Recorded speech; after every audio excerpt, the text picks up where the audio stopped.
The Discoverite dust hung in the air like amber fog, catching the light of Credence Nine's twin suns. Marcus Webb wiped his forehead with the back of his glove, leaving a streak of grime across his temple. The abandoned mining colony stretched before him like a graveyard of ambition-twisted metal struts, collapsed habitation domes, and the hollow shells of equipment bays that once hummed with life. "Dad, can we check the residential sector today?" Nora's voice crackled through his helmet comm.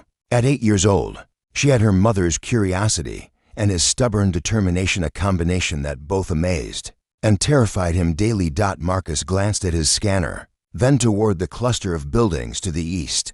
The residential sector had been off-limits until now, deemed structurally unsound by the preliminary surveys. But 3 months of salvage work had taught him those surveys were often overly cautious. "Stay close to me," he said, tightening the straps on Nora's safety harness. "If I say we leave, we leave. No arguments, no arguments," she echoed, but he could hear the smile in her voice. They picked their way through the debris, Marcus testing each step before letting Nora follow. The colony had been hastily evacuated 2 years ago when the mining company went bankrupt. People had left in such a hurry that personal belongings still littered the streets. A child's toy here, a cracked datapad there. The sight made Marcus's chest tighten. All those lives uprooted and scattered across the stars like seeds in the wind. "Dad, look." Nora pointed toward a building that had partially survived the collapse. Unlike the others, its walls still stood mostly intact, though the roof had caved in on one side. Marcus checked his scanner. "Structure's stable enough. Let's take a quick look." The entrance hung open, the door frozen halfway along its track. Inside, the building revealed itself as a small school or community center. Faded murals of Earth's oceans covered the walls, a touch of home for colonists who'd never see those blue waters again. Desks lay overturned, and learning tablets were scattered across the floor like fallen leaves. Nora moved ahead, drawn to something near the back of the room. Marcus followed, his boots crunching on broken glass. Then he heard it, a sound so soft he almost missed it. A whimper. Not human. "Dad." Nora's voice had changed, quiet, awed. "Dad, come here." Slowly, he rounded a toppled cabinet and froze. Huddled in the corner, barely visible in the shadows, was a child. But not a human child. Her skin shimmered faintly, shifting between pearl and soft lavender. Large eyes, too wide for her delicate face, watched them with a mixture of terror and desperate hope. She couldn't have been more than 6 or 7 in human years, wearing what looked like the tattered remains of fine clothing. "Hey there," Nora said softly. Crouching down, she pulled off her helmet, ignoring Marcus's sharp intake of breath. "It's okay. We're not going to hurt you." The alien child pressed herself further into the corner, trembling. Marcus noticed her skin trying and failing to blend with the wall behind her. A natural camouflage response that wasn't quite working. "Nora, put your helmet back on," Marcus said quietly. His mind raced. An alien child, alone in the ruins. Where were her people? The colony records had mentioned first contact with a local species, a peaceful one.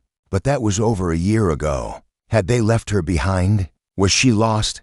"Dad, she's scared." Nora inched closer, hand outstretched. "She's been alone." Marcus knelt beside her, studying the child. Now that he looked closer, he saw the signs: malnutrition, dehydration, exhaustion. She'd been surviving here, barely, for who knew how long. His salvager's instinct warred with something deeper. This was a child alone and afraid.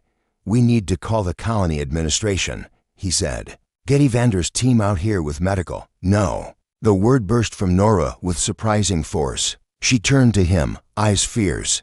"Dad, no. They'll take her away. They'll study her or lock her up somewhere. She needs a home. She needs us." "Nora, sweetheart, we don't know anything about her species, what she eats, what she breathes, so we'll learn." Nora turned back to the alien child. "I had to learn about you when Mom died, didn't I? I had to learn that you liked your coffee black, that you sang off-key in the shower, and that you were sad even when you smiled. I learned because that's what families do." The words hit Marcus like a physical blow. 2 years since the accident, and sometimes Nora said things that reminded him how much she'd grown too fast, too soon. The alien child made a soft, melodic sound, like a bird's song. Her eyes fixed on Nora with something between curiosity and hope. "Please, Dad," Nora whispered. "She's all alone." "Like we were." Marcus looked at the child, really looked. Past the alien features, he saw the terrified youngster beneath. He remembered those first months after losing his wife, how even surrounded by people, he and Nora had felt utterly alone. How loneliness could hollow you out from the inside. He made a decision that would change everything. "Okay," he said softly, "but we do this right. Medical scan first, make sure she's safe. Then we talk to Rachel, she'll know how to help. And we register her properly. No hiding, understood?" Nora's face lit up with a brilliant smile. She turned to the alien child and held out both hands. "Come on," she said gently. "Let's go home." For a long moment, the child didn't move. Then, slowly, she reached out. Her hand, smaller than Nora's, tipped with translucent nails, clasped Nora's fingers. "What should we call you?" Nora asked as they helped her stand. Her legs trembled with weakness. The child made a series of soft, musical sounds. Beautiful but unpronounceable. "How about Silka?" Nora suggested. "It sounds like stars singing. Do you like that?" The child Silka tilted her head, and for the first time, a faint smile crossed her face.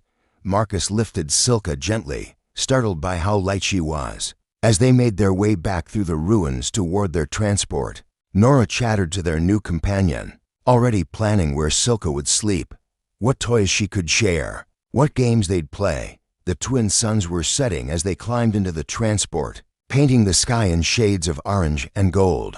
Marcus caught Silka's reflection in the canopy glass. She was watching Nora with such profound relief and gratitude that it made his throat tighten. He had come to the ruins looking for salvage parts to sell, scrap to trade.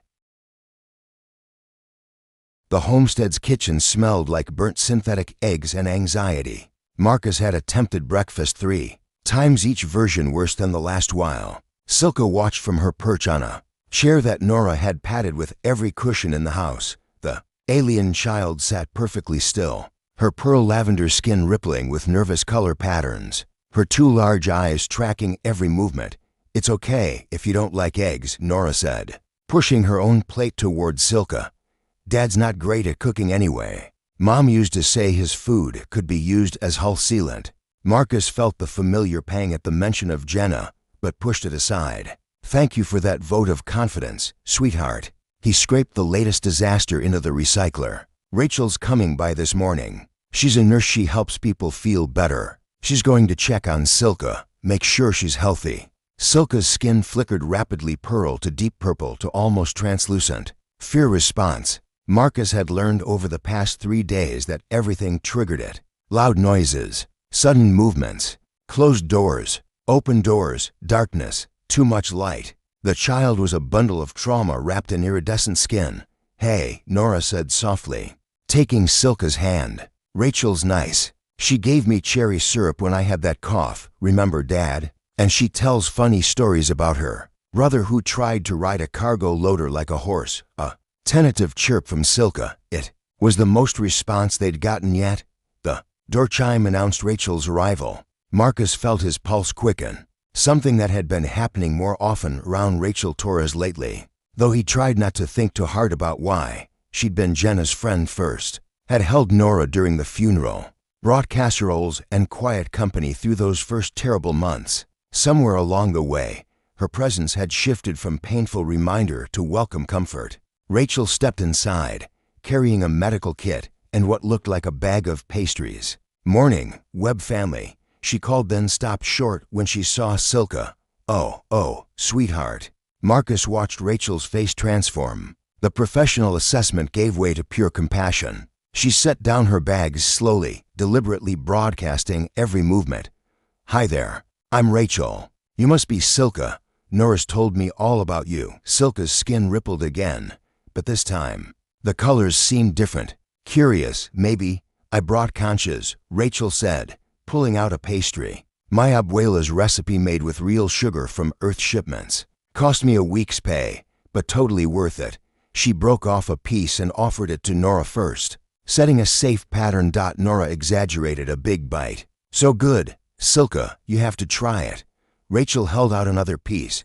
letting it rest in her palm, not forcing anything. Silka's eyes fixed on it, and Marcus realized he had no idea what her species ate. What if it was toxic? What if Silka's hand darted out, quick as a bird, snatching the pastry? She brought it to her mouth tentatively, and her entire body seemed to light up from within, her skin shifting to warm golden tones. She chirped excitedly, reaching for more.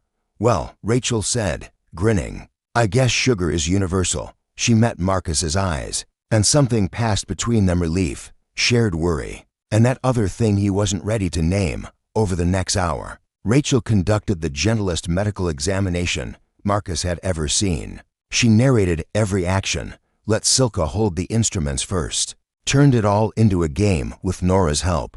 The scanner showed Silka was malnourished and dehydrated, but otherwise healthy. Her biology was compatible enough with their environment, though. Rachel noted she seemed to absorb nutrients both through digestion and some kind of light-based photosynthesis. She needs full-spectrum lighting, Rachel said, making notes on her tablet, and probably a diet high in minerals. I'll research similar xenobiology cases, see what I can find. You don't have to, Marcus began. Marcus, Rachel looked up, her dark eyes serious. I want to. She's important to Nora, which makes her important to you, which makes her important to me. Besides, she glanced at Silka, who was now letting Nora braid colorful threads into her silvery hair. She's special. Don't you feel it? He did. Something about Silka resonated in a way he couldn't explain, like she was supposed to be here, supposed to be theirs. The days fell into rhythm. Rachel came by every morning before her shift at the settlement's medical center, bringing new foods to try, new ways to communicate. She'd stay for breakfast, her laugh filling the spaces that had been quiet for too long. Marcus found himself making excuses to walk her out to her transport, stretching those few extra minutes together. Silka remained mostly silent. They hadn't heard her speak beyond chirps and melodic tones. But she was learning, watching everything with those enormous eyes, absorbing. When Nora showed her the datapad, Silka's fingers flew across the interface with surprising dexterity. Within a week, she was drawing. The drawings began simple: shapes, colors, patterns. Then they became complex. Silka drew Nora laughing, Nora sleeping, Nora playing. She drew Marcus at his workbench, surrounded by salvaged parts. And more, she drew Rachel, always with rays of light emanating from her like a sun. She sees you as brightness, Marcus said one evening, watching Rachel examine the latest drawing. They were alone in the kitchen. Both girls had finally fallen asleep after a day of exploring the nearby creek. Rachel traced the lines of Silka's artwork. She's incredibly talented. The way she captures emotion, Marcus. This isn't just a child's drawing. This is art.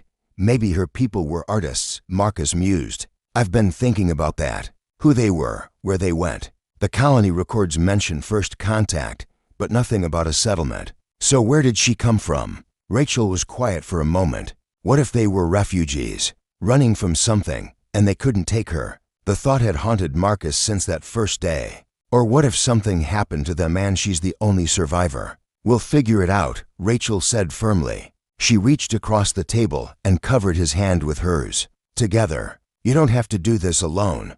Marcus looked at their joined hands, feeling the warmth of her skin. Rachel, he hesitated. Jenna was your friend. Doesn't this feel? Jenna would have loved Silka, Rachel interrupted softly. She would have brought her home too. Consequences be damned. And she would have wanted you to be happy, Marcus. She told me once, when she knew the illness was winning, make sure he doesn't disappear into his grief.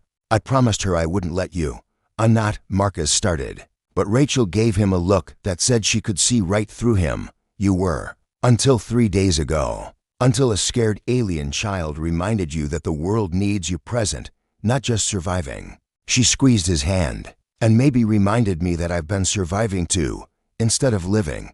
Before Marcus could reply, a sound made them both turn. Silka stood in the doorway, her skin rippling with soft pink and gold tones. She was making a new sound, not a chirp, but words. Ra, shul, Silka said carefully, the syllables strange in her mouth but unmistakable. Rachel, Mar, cuss. Rachel's hand flew to her mouth. She's speaking. Oh, sweetheart, you're speaking. Silka walked forward, her movements more confident than ever. She placed one small hand on Rachel's arm and one on Marcus's, connecting them. Then she made a sound that might have been a word from her own language, but its meaning was clear in the way her skin glowed warm and golden. In the peace that settled over her face, family double quotes, yeah, Marcus said, his voice rough with emotion. Yeah, that's right. Nora appeared behind Silka, sleepy-eyed and smiling. I knew she'd talk eventually. She just needed to feel safe first. She patted over and wrapped her arms around Silka. You do feel safe, right? This is home now. Silka leaned into Nora's embrace, and then something extraordinary happened. Her skin began to shift, matching the exact tone and shade of Nora's pajamas, before settling into a soft human-like peach color, a perfect mimicry. She's matching you. Rachel breathed. It's not just camouflage, it's connection. She's showing you that you're alike, that you belong together. Marcus watched his daughters, both of them, and felt something shift deep in his chest. The grief that had been his constant companion for 2 years didn't vanish, but it made room for something else. Hope. Maybe even joy. Rachel caught his eye and smiled. Marcus realized that maybe, just maybe, they were all learning to trust again, to believe in new beginnings, in unexpected families, in the idea that love could grow even in the ruins of what was lost. Outside, the twin suns set over Credence 9, painting the sky in shades of promise. Inside the small homestead, for hearts beaten and increasingly synchronized rhythm, learning, growing, healing together. The settlement archives smelled of dust and deprecated technology. Marcus ran his fingers along the old server banks, feeling the low hum of data storage units that predated the colony's collapse. Beside him, Evander Moss adjusted his reading glasses, an affectation on a frontier world where eye surgery was routine, but one he claimed helped him think. You're sure about this? Evander asked, pulling up holographic displays. The first contact records were classified by the mining company. Technically, I could lose my position for accessing them. Marcus glanced toward the archive entrance, where Rachel waited with both girls. Through the transparent door, Silka was drawing on her tablet while Nora pointed out constellations on a projected star map. Above them, she deserves to know where she came from, Evan. Marcus said quietly. We all do, Evander sighed. But his fingers were already flying across the interface. You're lucky I'm a sucker for reuniting families, and that the mining company doesn't technically exist anymore. So who's going to fire me? The hologram flickered, resolving into a date stamp from 18 months ago. Here. First contact protocols initiated by Survey Team 7. The recording played. A younger Evander, less gray in his beard, stood beside a shuttle. Behind him, Marcus saw them. Silka's people. They were beautiful, tall, elegant, their iridescent skin shifting through patterns that seemed to communicate emotion and intent. Around 20 of them stood near what looked like a temporary settlement, domes like soap bubbles. Grown rather than built, they called themselves the Vaishara. Evander's recorded voice said, a nomadic species traveling the outer systems in search of. He paused, consulting with someone off-screen. They weren't entirely clear. Art, they said. Inspiration. Places of beauty to document and preserve. One of the Vaishara stepped forward, a female with skin rippling like water. Her melodic sounds struggled through the translation matrix, forming halting text. We seek harmony, creation memory. What could be? Warning gift we bring. Marcus leaned closer. What warning? Evander fast-forwarded. This is where it gets strange. They kept trying to tell us something, but the translation was poor. The company brought in linguists, but before they could arrive, he opened another file. The Vaishara vanished, overnight, left everything, domes, equipment, as if they'd never existed. Except for this, a new image appeared. The Vaishara settlement transformed. The delicate domes had collapsed inward, and the ground around them was scorched with strange patterns. On every remaining surface were frantic, overlapping drawings. Marcus felt his blood run cold. The drawings showed ships, massive, angular, not human. The Vaishara running, hiding. And in the center of it all, one word, translated by their AI, save. The company buried it. Evander said softly, didn't want to scare investors or colonists. Officially, the Vaishara were a peaceful first contact that simply moved on. But I've always wondered. He looked toward Silka. She's the same species, isn't she? The skin, the eyes, that color-shifting ability. She was alone in the ruins of the residential sector, Marcus said. Hidden, terrified. Like she'd been there for months. Then somehow, they came back, Evander murmured. Or some of them did, long enough to leave her somewhere she'd be found. He pulled up a timeline. The colony evacuation was 23 months ago. The Vaishara disappeared 18 months ago. That's a 5-month gap. Marcus frowned. Could they have been here, in the colony, during those 5 months? Possible, Evander said. The final months were chaos, people leaving in waves, records incomplete. He opened another file. But look at this, seismic readings from the month before evacuation. The company said they were tectonic shifts, but he highlighted a pattern. These aren't natural. Something was moving underground, something big. And these energy signatures don't match any known mining equipment or human tech. The archive door hissed open. Rachel stepped in, looking apologetic. Sorry, but Silka's getting agitated. She keeps drawing the same thing over and over. They followed her back. Silka's tablet was filled with the same image, repeated dozens of times. The settlement, seen from above, and beneath it, something massive waiting underground. Oh God, Evander breathed. The Vaishara weren't refugees. They were trying to warn us. Marcus knelt beside Silka. Her skin flickered through dark purples and reds. Fear. Sweetheart. What is it? What's under the settlement? Silka drew again. The Vaishara in a circle, hands joined, glowing. Bright. The underground thing retreating. Then the Vaishara fading, disappearing. They sacrificed themselves. Rachel whispered.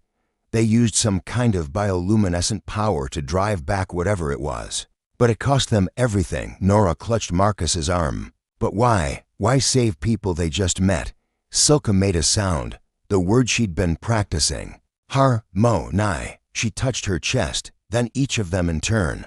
All, one, save, all. Evander's voice was thick, their philosophy. They believed in the interconnection of all beings. They couldn't leave without trying to save us. Marcus held Silka close. Your people were heroes, Silka. Incredible. But why leave her? Rachel asked. Silka pulled up another drawing. A Vaishara adult, her parent, hiding her away as their own form fractured. Marcus understood. They'd hidden her before the final sacrifice, hoping she'd be found by those who would care. They knew humans would return eventually. Marcus said softly, they trusted we'd help her, not harm her. Evander checked the latest seismic data. Whatever they drove away, it's gone. Hasn't returned in over a year. Their sacrifice worked. They bought us time. Rachel looked at Silka, eyes glistening. She's not just a survivor. She's their legacy. Marcus carried Silka home, her face pressed to his shoulder. Nora walked beside them, her hand on Silka's back. Behind, Rachel and Evander talked about how to honor the Vaishara. In the workshop, Marcus cleared his bench. Your people were artists, he told Silka, firing up his plasma torch. Let's make something for them. They worked through the night, metal, light, and memory. The sculpture rose, a circle of Vaishara figures protecting a small child. When the lights hit it, it shimmered with living color. Har-mony. Silka said clearly. Her skin mirrored the sculpture's rainbow hues. Thank you. Marcus found Rachel's hand. She leaned against him, and it felt right. A love that didn't erase the past, but honored it. We'll place it in the settlement square. Evander said, with a plaque. People should know this colony stands because of them. Nora hugged Silka. Your family saved my family. That makes us forever sisters. Silka chirped, joy radiating from her skin. Outside, Credence Nine's twin suns had long set.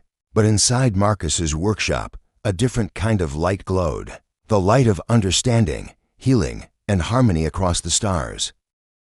The settlement festival erupted into life as Credence Nine's twin suns reached their zenith. Marcus stood at the edge of the main square, watching streamers dance in the artificial wind generated by the atmospheric processors.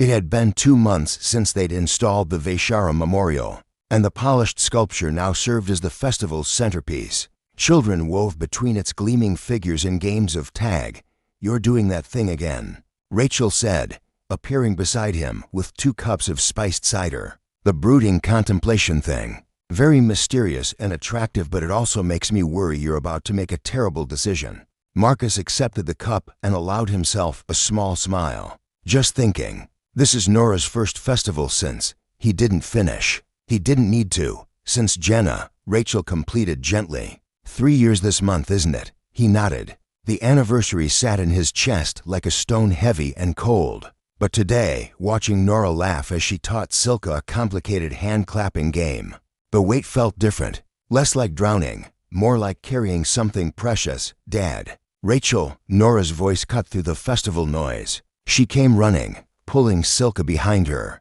The alien girl had grown more confident. Her skin now shifted colors deliberately rather than just in fear response. Today she'd matched Nora's turquoise dress, adding her own pattern swirls and starbursts that made her look like walking art. "They're starting the lantern ceremony soon," Nora said breathlessly. "Can we make one for Mom? And one for Silka's family?" The request hit Marcus unexpectedly hard. He'd avoided the lantern ceremony. For 2 years, the idea of watching his grief float away into the sky had always felt like abandonment. But now, looking at both his daughters' expectant faces, he realized they weren't asking him to let go. They were asking him to honor and remember. "Yeah," he said, his voice rough. "Yeah, we can do that." The lantern-making station was set up near the memorial, thin biodegradable paper, bamboo substitute frames, and glow paints that would burn safely as the lanterns rose. Marcus found himself sitting between Rachel and Nora, with Silka perched on a stool close to his other side. His hands moved automatically, constructing the frame, but his mind drifted back 3 years, to another festival when Jenna had been alive. Radiant in her yellow sundress, her laughter loud and unrestrained. She dragged him into dancing despite his protests, her body warm against his, her breath sweet with cider. "What are you painting?" Nora asked, pulling him back to the present. Marcus looked down at his lantern. Without realizing it, he'd painted a yellow sundress. His throat tightened. "That's pretty," Silka said softly. Her standard was improving daily, though she still struggled with certain sounds, like sunflower.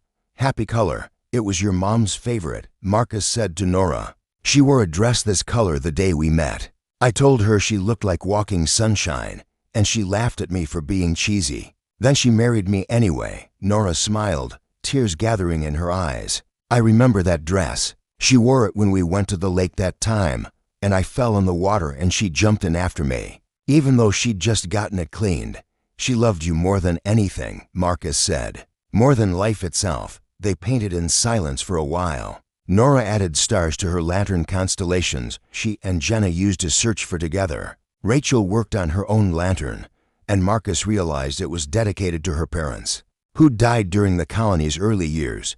Silka's lantern was extraordinary. Her artistic gift showed in delicate, flowing lines that seemed to capture motion itself. She painted figures Vaishara holding hands in a circle, their forms elegant and ethereal. In the center, she painted something like a sun, with rainbow rays extending outward. "That's beautiful, sweetheart," Rachel said. "Is that for your people?" Silka nodded, her skin rippling with sad purples shot through with gold. "They are. Light now. Not here, but everywhere." She touched her chest. "Inside also." Marcus understood. Grief didn't mean absence. It meant carrying the ones you loved in a different way. As evening fell, the settlement gathered around the memorial. Hundreds of lanterns waited to be lit, each one a story, a memory, a love that transcended death. Administrator Evander stood before the crowd, his voice carrying across the square. "We light these lanterns not to say goodbye," he said, "but to say we remember, to say you mattered, to say the love continues, even when you cannot." One by one, the lanterns were lit. Marcus helped Nora with hers first, watching her face glow in the golden light as her mother's memory took flight. Then came Silka's, which blazed with unusual brightness, its rainbow center pulsing with its own life. Rachel's followed, quiet, graceful, dignified, like the woman herself. Finally, Marcus lit his own. The yellow sundress shimmered against the darkening sky, and for a heartbeat, he could swear he heard Jenna's laugh in the wind. "She'd like this," Rachel said softly. standing close enough that their shoulders touched. She'd like that you're here, that you're living again.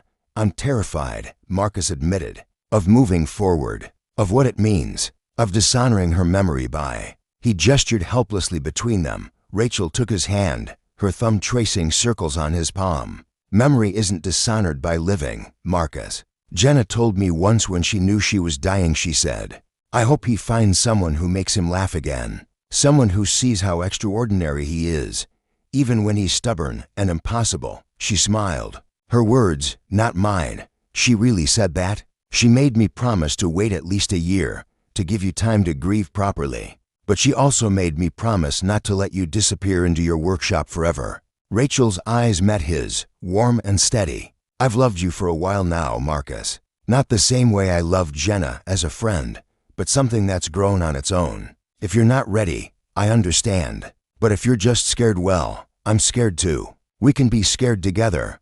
Marcus looked at her, really looked at her. Rachel, who'd been there through everything, who'd learned Silka's needs, who'd become as essential to their little family as gravity itself. Rachel, with her quick laugh, her healing hands, and her way of seeing the best in everyone, even him. I think, he said slowly, Jenna would really like you. Not past tense would, because wherever she is, she's probably watching and thinking. Finally, he figured it out. Rachel laughed, and the sound wrapped around Marcus's heart like warmth. She was always smarter than both of us, Dad. Rachel, Nora's voice interrupted. She and Silka stood holding hands, their faces lit by the last few rising lanterns. We have a question. What is it, sweetheart? Marcus asked. Nora looked at Silka, who nodded encouragement. We were wondering. Well, we've been talking, and Silka learned what families are like here, and we thought. She took a breath. When are you going to ask Rachel to be part of our family officially? Because she basically already is. And it's weird that she goes home every night when her home should be with us. Marcus felt his face heat. Nora, she is right, Silka said. Her skin brightening with pink and gold colors Marcus had learned meant happiness and hope. Rachel is. Heart peace. Makes the whole more whole. Your sad is less when she near. Nora's laugh is more. My learning is better. All together is. Harmony. Rachel's eyes filled with tears. That's possibly the most beautiful thing anyone's ever said to me. Marcus looked at them, his daughter, his adopted alien child, and the woman who'd somehow become his future. The festival lights danced across their faces, and behind them the Vaishara memorial gleamed, a reminder that love and sacrifice were universal languages. Rachel Torres, Marcus said, realizing his voice carried across the quiet square they'd drawn an audience. I'm terrible at this. I'm stubborn. I bury myself in work, I burn breakfast, and I'll probably mess this up in 17 different ways. But these two are right. You're already family. You have been for a while. I've just been too scared to admit my heart was ready to try again. Is this? Rachel started, laughing through tears.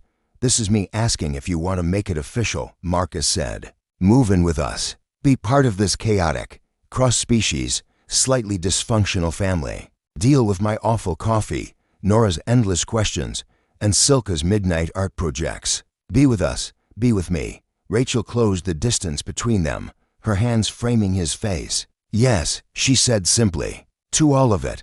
Yes. When they kissed, the crowd erupted in cheers. Nora and Silka hugged each other, jumping up and down. Someone started real music, not synthesized, and couples began to dance in the square. Marcus rested his forehead against Rachel's, above them. The last lanterns faded into the stars, carrying memories and love into the infinite. But here, on solid ground, new love bloomed, not replacing what was lost, but growing beside it, proving that the heart is far more spacious than anyone imagines.